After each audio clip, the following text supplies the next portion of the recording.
श्रीशुक उवाच एवं व्यवसितो बुद्ध्या समाधाय मनोहृदि जजाप परमं जाप्यं प्राग्जन्मनि अनुशिक्षितं।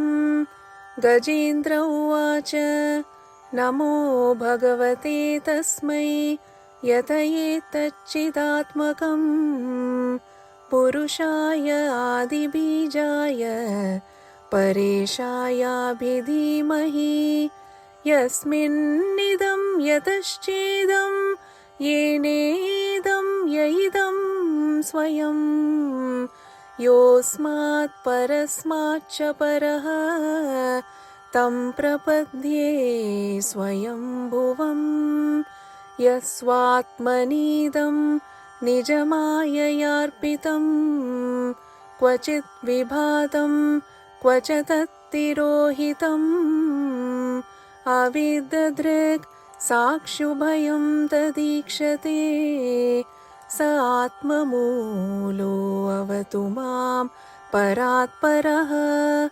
कालेन पञ्चत्वमितेषु कृत्स्नशो लोकेषु पालेषु च सर्वहेतुषु तमस्तदासीत् गहनं गभीरं यस्तस्य पारे अभिविराजते विभुः न यस्य देवा ऋषयः पदं विदुः जन्तुः पुनः कोऽर्हति गन्तुमीरितुम् यथा नटस्याकृतिभिर्विचेष्टतो दुरत्ययानुक्रमणः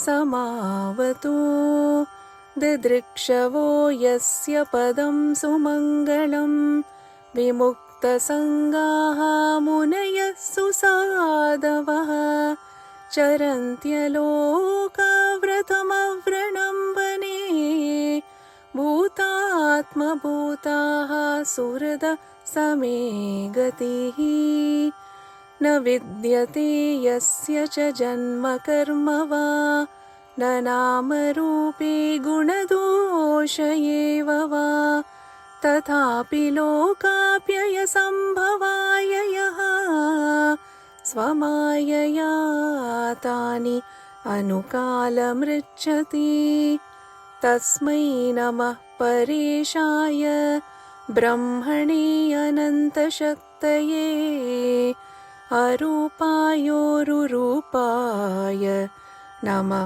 आश्चर्यकर्मणे नमः आत्मप्रदीपाय साक्षिणे परमात्मने नमो गिरां विदूराय मनसः चेतसामपि सत्त्वेन प्रतिलभ्याय नैष्कर्म्येण विपश्चिता नमः कैवल्यनाथाय निर्वाणसुखसंविदे नमः शान्ताय घोराय मूढाय गुणधर्मिणे निर्विशेषाय साम्याय नमो ज्ञानगणाय च क्षेत्रज्ञाय नमस्तुभ्यं सर्वाध्यक्षाय साक्षिणे पुरुषाय आत्ममूलाय मूलप्रकृतये नमः सर्वेन्द्रियगुणद्रष्ट्रे सर्वप्रत्ययहेतवे असताच्छाययोक्ताय सदाभासाय ते नमः नमो नमस्ते अखिलकारणाय निष्कारणाय अद्भुतकारणाय सर्वागमाम्नाय महार्णवाय नमो अपवर्गाय परायणाय गुणारणिच्चन्नचिदूष्मपाय तक्षोभविस्फूर्जितमानसाय नैष्कर्म्यभावेन विवर्जितागम स्वयं प्रकाशाय नमस्करोमि मादृक्प्रपन्नपशुपाशविमोक्षणाय मुक्ताय भूरिकरुणाय नमोलयाय स्वांशेन सर्वतनुभृन् मनसि प्रतीत प्रत्यतृषे भगवते बृहते नमस्ते आत्माप्तजाप्तगृहवित्तजनेषु सक्तैः दुष्प्रापणाय गुणसङ्गविवर्जिताय मुक्तात्मभिः स्वहृदये परिभाविताय ज्ञानात्मने भगवते नमः ईश्वराय यं धर्मकामार्थविमुक्तिकामाः भजन्त इष्टां गतिमाप्नुवन्ति किं त्वाशिषो रात्यपि देहमव्ययं करोतु मे अदभ्रदयो विमोक्षणम् एकान्तिनो यस्य न कञ्चनार्थं वाञ्छन्ति ये वै भगवत्प्रपन्नाः अत्यद्भुतं तच्चरितं सुमङ्गलं गायन्त आनन्द समुद्रमग्नाः तमक्षरं ब्रह्म परं परेशम् अव्यक्तमाध्यात्मिकयोगगम्यम् अतीन्द्रियं सूक्ष्ममिवातिदूरम् अनन्तमाद्यं परिपूर्णमीडे यस्य ब्रह्मादयो देवाः वेदालोकाश्चराचराः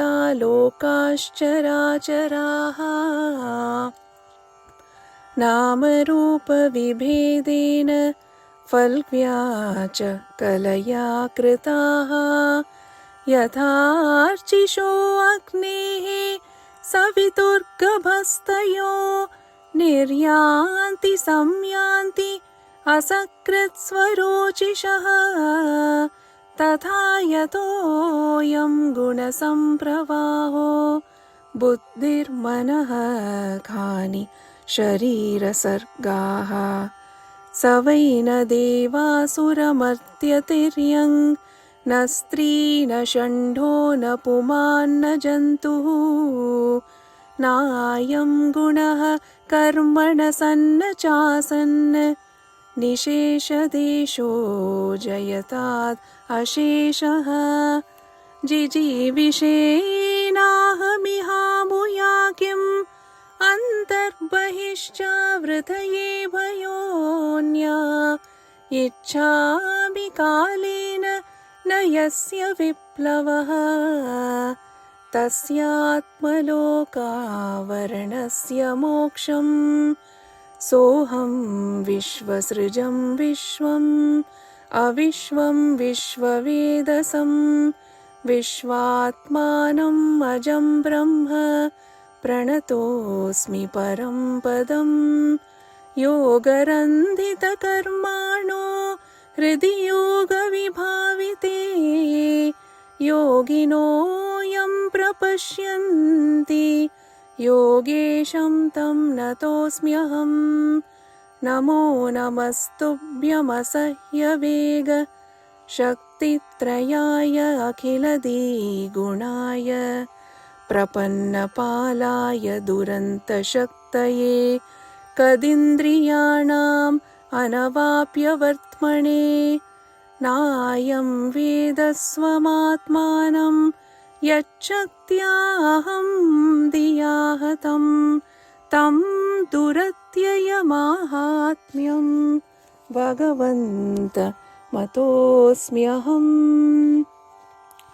श्रीशुक उवाच एवं गजेन्द्रमुपवर्णितनिर्विशेषं ब्रह्मादयो विविधलिङ्गभिधाभिमानाः नैते यदोपससृपुः निखिलात्मकत्वात् तत्राखिलामरमयो हरिराविरासीत्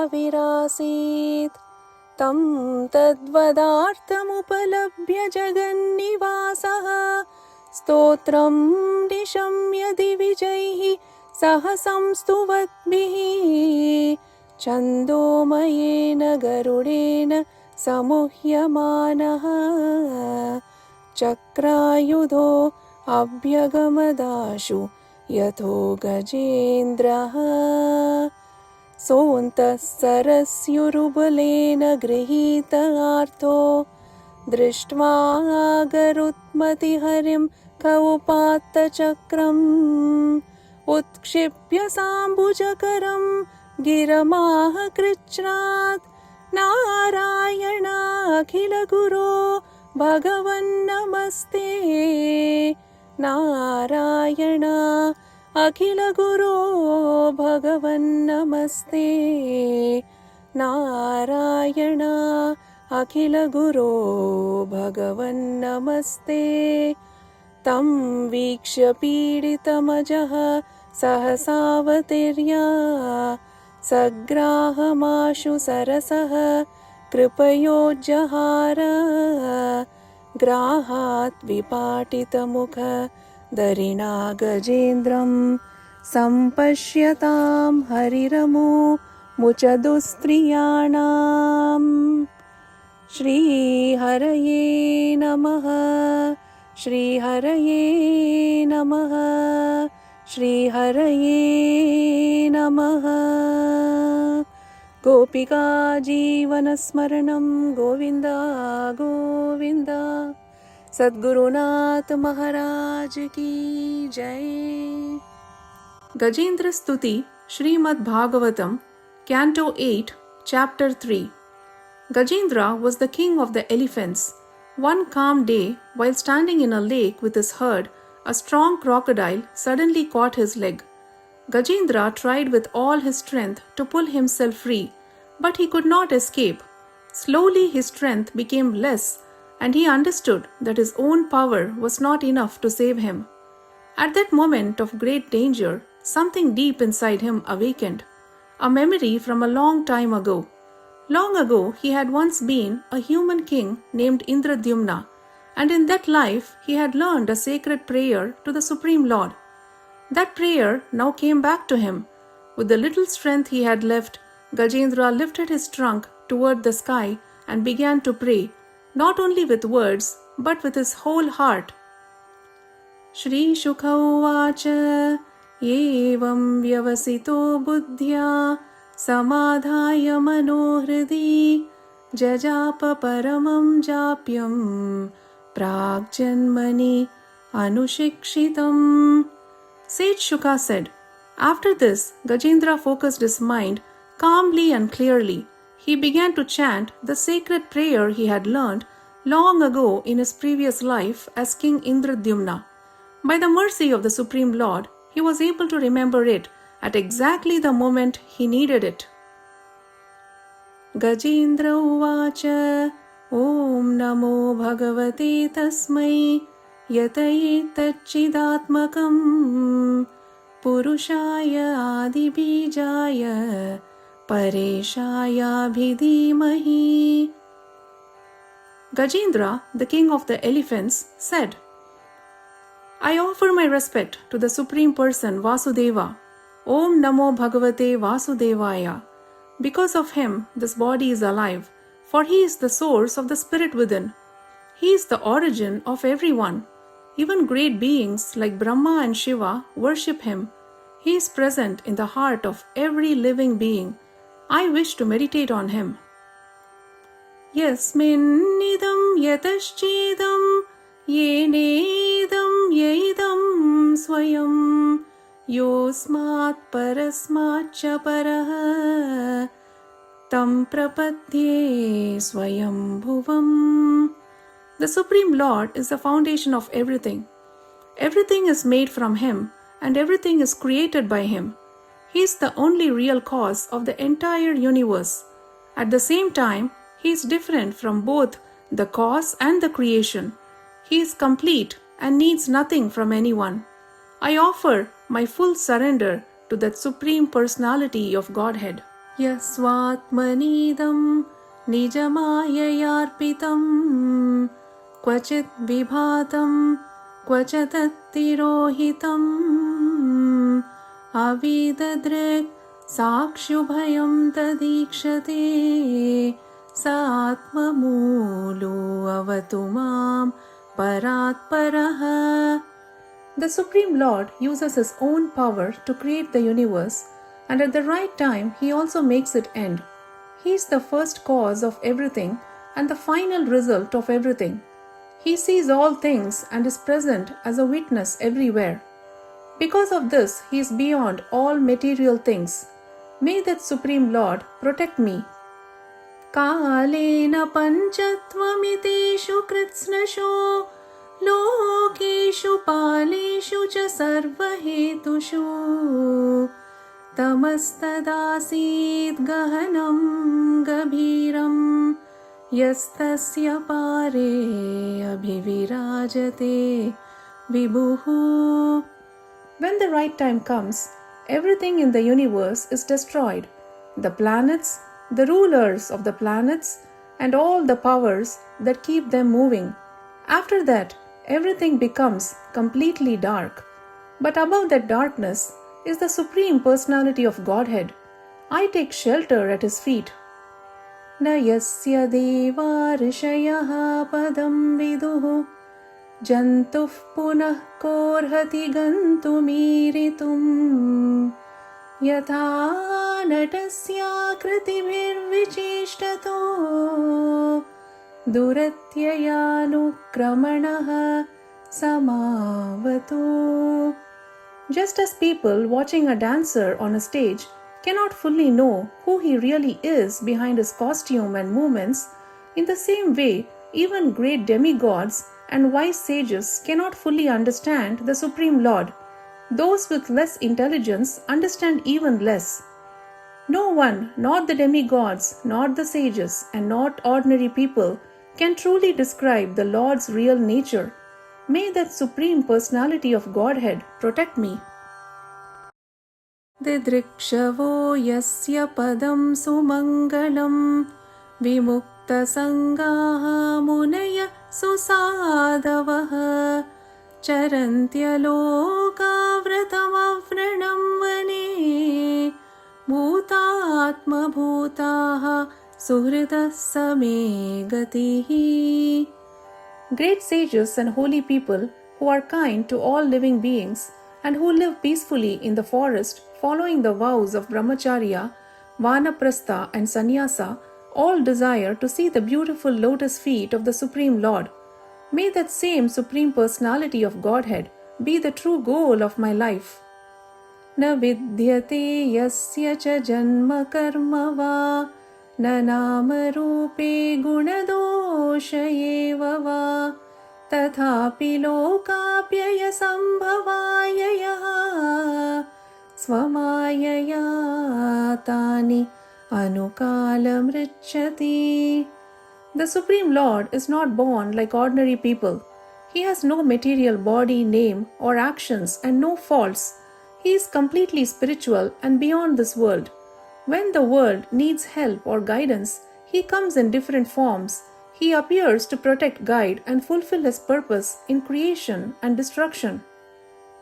Tasmai namah परेशाय ब्रह्मणे अनन्तशक्तये अरूपायोरुरूपाय नमः आश्चर्यकर्मणे. The Lord has unlimited power in many wonderful forms, all pure and untouched by anything material. He performs amazing activities. Because of this, He is the highest spiritual truth, the Supreme Brahman. I offer my respectful prayers to Him. Nama Atma Pradipaya Sakshine Paramatmane Namo Giram Viduraya Manasaha Chetasamapi. I offer my respect to the Supreme Lord who shines by His own power and lives in everyone's heart as the super soul. He sees everything as a witness. He gives light and understanding to every soul, and he cannot be reached or understood just by thinking, speaking, or meditating. Satvena pratilabhyaya naishkarmyena vipaschita namaha kaivalyanathaya nirvana sukha samvide.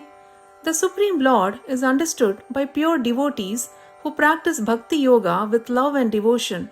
He gives real pure happiness and is the Lord of the spiritual world. Therefore, I offer my respect to him. Namah Shantaya Ghoraya Moodhaya Gunadharmine Nirvisheshaya Samyaya Namo Gyanaganaya Cha. I offer my humble respect to Lord Vasudeva, who is present everywhere. I offer my humble respect to his fierce form. I offer my humble respect to his form as a divine animal. I offer my humble respect to the Lord who is beyond all material qualities, yet who also works through the three qualities of this world: goodness, sattva, passion, rajas, and ignorance, tamas.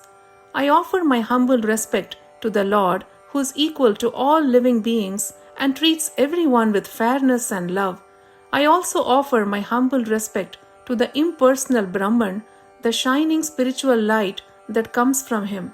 Kshetrajnaya namastubhyam sarvadhyakshaya sakshine purushaya atmamulaya mula prakritaye namaha. I offer my humble respect to you, the super soul who lives in everyone's heart, who oversees everything and who witnesses all that happens.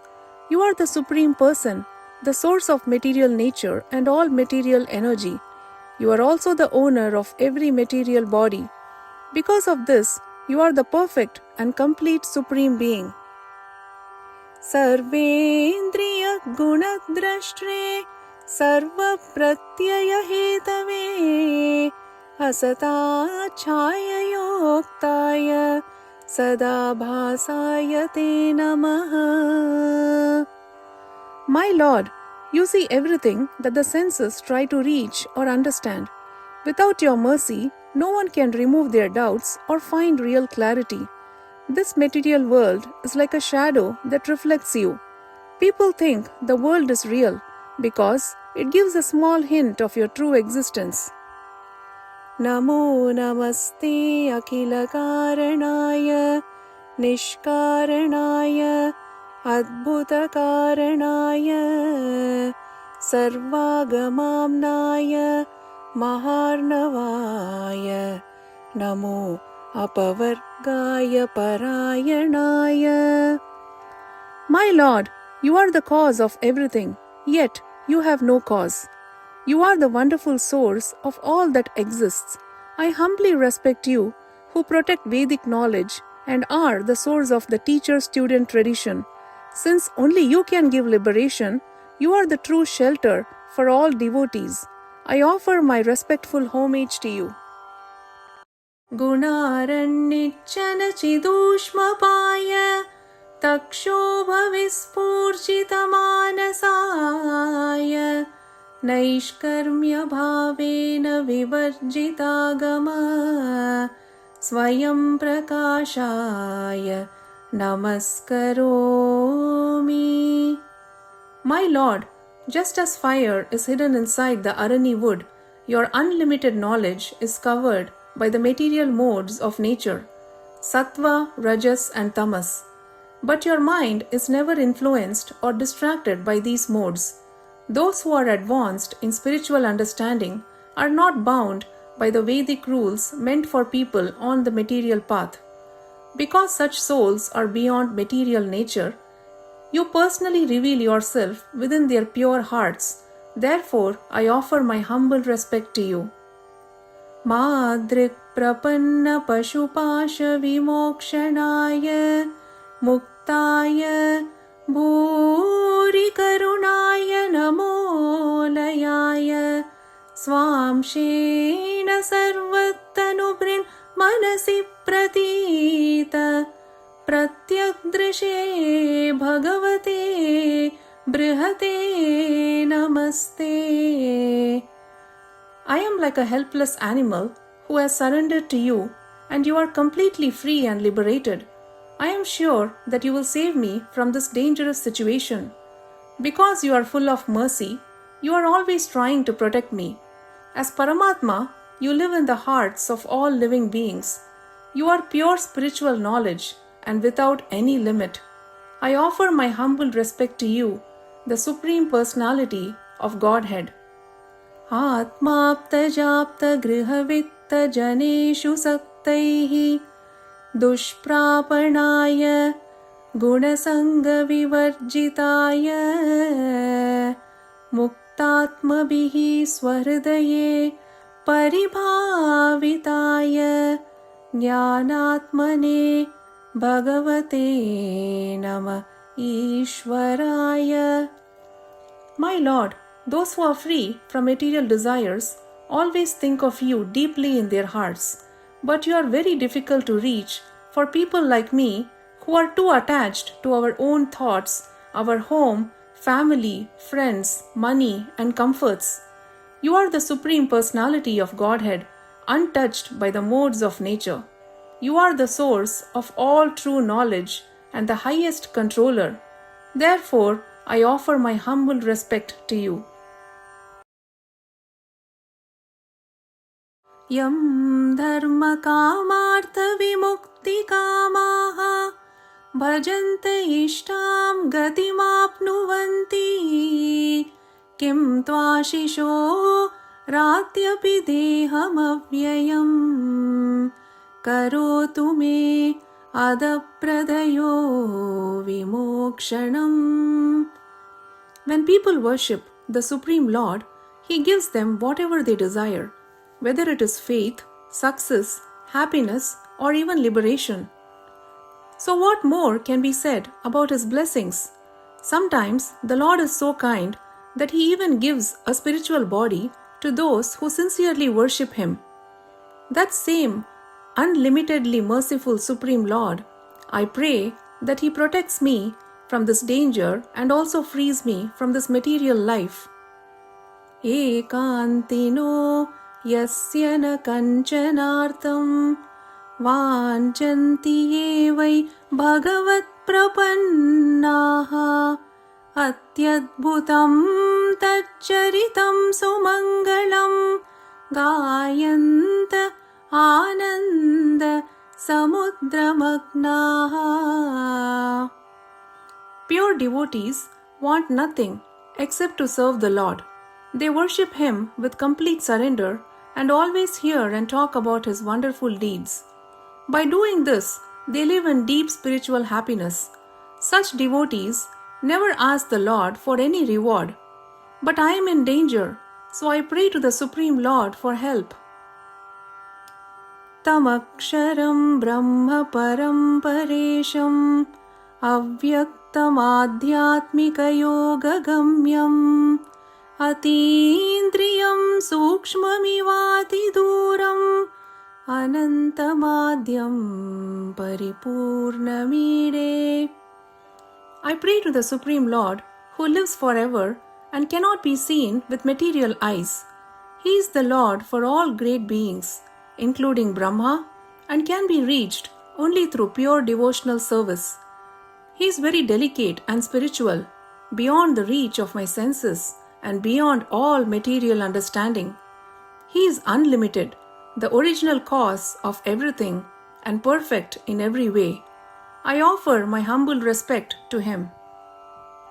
Yasya brahmadayo devaha vedalokascharacharaha namarupa vibhedena falvyacha kalaya kritaha. The Supreme Personality of Godhead creates all living beings as His small parts. This includes Lord Brahma, the demigods, the Vedic knowledge, and all other living entities, moving and non-moving, each with their own name and nature. यथार्चिषो अग्नेः सवितुर्गभस्तयो निर्यान्ति संयान्ति असकृत्स्वरोचिषः तथा यतोऽयं गुणसम्प्रवाहो बुद्धिर्मनः खानि शरीरसर्गाः.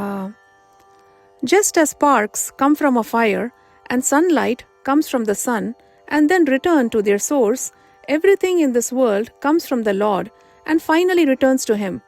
Our mind, intelligence, senses, physical body, invisible body, and the many changes of material nature all come from Him and again merge into Him. Savaina devasuramartyatiryang न स्त्री न षण्डो न पुमान् न जन्तुः नायं गुणः कर्मण सन्न चासन् निषेधशेषो जयतादशेषः. The Supreme Lord is not a demigod, not a demon, not a human, not a bird or animal. He is not male, female, or neither. He is not a material quality, an action, something seen or unseen. He is beyond all material descriptions and ideas. He is unlimited and beyond everything. All glories to the Supreme Personality of Godhead. जिजीविषेनाहमिहा भूया किम् अन्तर्बहिश्चावृतये भयोन्या इच्छामि कालेन न यस्य विप्लवः तस्यात्मलोकावरणस्य मोक्षम्. I do not wish to keep living in this elephant's body even after you save me from the crocodile. What is the value of this body which is covered inside and outside by ignorance? I only want eternal freedom from this covering of ignorance. This ignorance does not fade or disappear just by the passing of time. Soham vishvasrijam vishvam avishvam vishvavedasam vishvatmanam ajam brahma pranatosmi param padam. Now, with a deep desire to be free from material life, I bow down to the Supreme Lord. He is the creator of the universe. He lives within the universe and yet He is completely beyond it. He knows everything and is the super soul who guides and witnesses all creation. He is unborn and the highest Lord. I offer my deepest respect to Him.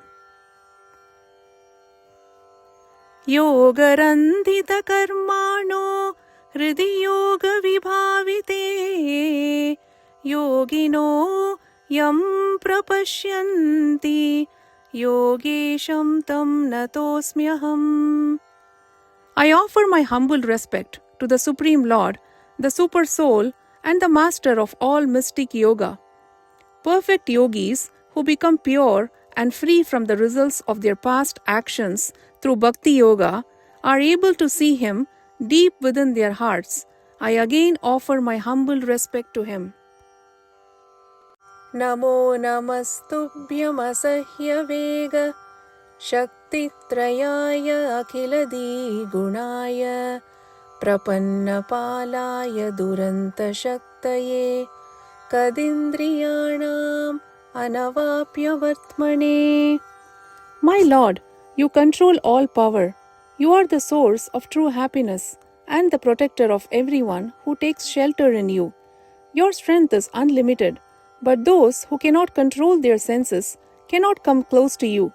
Again and again, I bow down to You with deep respect. Nayam vedasvamatmanam yacchatyaham diyahatam tam duratyayamahatmyam bhagavantamitosmyaham. I offer my humble respects to the Supreme Lord.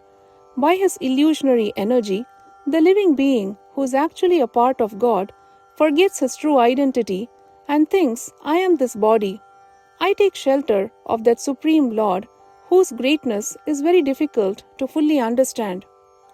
श्रीशुक उवाच एवं गजेन्द्रमुपवर्णितनिर्विशेषम् ब्रह्मादयो विविधलिङ्गविधाभिमानाः नैते यदोपससृपुः निखिलात्मकत्वात् तत्राखिलामरमयो हरिराविरासीत्. Sage Shuka continued, when the king of the elephants prayed to the Supreme Lord, he did not call upon any particular demigod such as Brahma or Shiva, so they did not appear. But Lord Hari, the Supreme Soul and the highest person, appeared before Gajendra because he listens to the sincere prayers of every living being. Tam tadvadarthamupalapya jagannivasah स्तोत्रं निशम्य दिविजैः सहसं स्तुवद्भिः छन्दोमयेन गरुडेन समुह्यमानः चक्रायुधो अभ्यगमदाशु यथो गजेन्द्रः. When Gajendra finished his prayers and the Lord saw how much trouble he was in, the Supreme Lord Hari, who is present everywhere, immediately came there. The demigods also came with him and offered their prayers. The Lord arrived very quickly, riding on his carrier Garuda and holding his disc and other weapons. In this way, the Lord appeared before Gajendra. Sontah sarasyurubaleena grihita artho drishtva garutmati harim gaupatta chakram utkshipya sambujakaram गिरमाह कृच्छ्रात् Narayana अखिल गुरो भगवन्नमस्ते नारायणा अखिल गुरो भगवन्नमस्ते नारायणा अखिल गुरो भगवन्नमस्ते. Gajendra was being held tightly by the crocodile in the water and was in great pain. When he looked up and saw Lord Narayana coming through the sky on Garuda, holding his divine disc, his heart became full of hope. With great effort, even while suffering, Gajendra picked up a lotus flower with his trunk and prayed, O my Lord Narayana, Master of the universe, Supreme Lord, I bow to you with deep respect. Tam vikshya piditamajaha sahasavatirya सग्राहमाशु सरसः कृपयोज्जहारा ग्राहात् विपाटितमुखा दरिना गजेन्द्रं सम्पश्यतां हरिरभूमुचदुस्त्रियाणाम्. Seeing Gajendra suffering so much, the Supreme Lord Hari, out of his pure mercy, got down from Garuda. He lifted Gajendra and even the crocodile holding him out of the water. Then in front of all the watching demigods, the Lord used his disc to stop the crocodile and free Gajendra. In this way, the Lord saved Gajendra, the king of elephants. Phalashruti tells us the results or blessings we receive from chanting a prayer. In the story of Gajendra, something very special happens. The Supreme Lord himself speaks about the benefits of chanting the Gajendra Stuti. So now let us listen to the Lord's own words. The Supreme Lord said, My dear devotee, those who wake up early when the night ends and meditate on me, on my form, my divine abode, the lakes, mountains, gardens, sacred trees, and even the palaces of Lord Brahma and Lord Shiva are freed from all sins. If they remember my personal symbols, my Srivatsa mark, my Kaustubha gem, my Vaijayanti garland, my Gadam club, my Sudarshana disc, my Panchajanya conch shell, my bed Sheshanaga, and my carrier Garuda, the king of birds, and also my expansion of energy, the goddess of fortune, Lord Brahma, Narada Muni, Lord Shiva, Prahlada, my incarnations like Matsya, Kurma, and Varaha, and all my unlimited auspicious activities, they gain immense spiritual merit. By remembering the sun, the moon, fire, the mantra Omkara, the absolute truth, material energy, cows, Brahmas, devotees, the wives of Soma and Kashyapa, the rivers Ganges, Saraswati, Nanda and Yamuna, the elephant Airavata, Dhruva Maharaja, the 7 rishis and all pious human beings, they receive purity, protection and peace. Anyone who sincerely offers such prayers to me is assured an eternal residence in my spiritual world. Chanting the Gajendra Stuti with devotion brings my mercy, freedom from all troubles, and the highest blessings. And so, in the story of Gajendra, the Lord not only rescues his devotee, he leaves behind the sacred promise for all who hear, remember, and chant this prayer with faith. Shri Haraye Namaha, Shri Haraye Namaha, Shri Haraye Namaha. Gopika Jeevana Smaranam Govinda Govinda.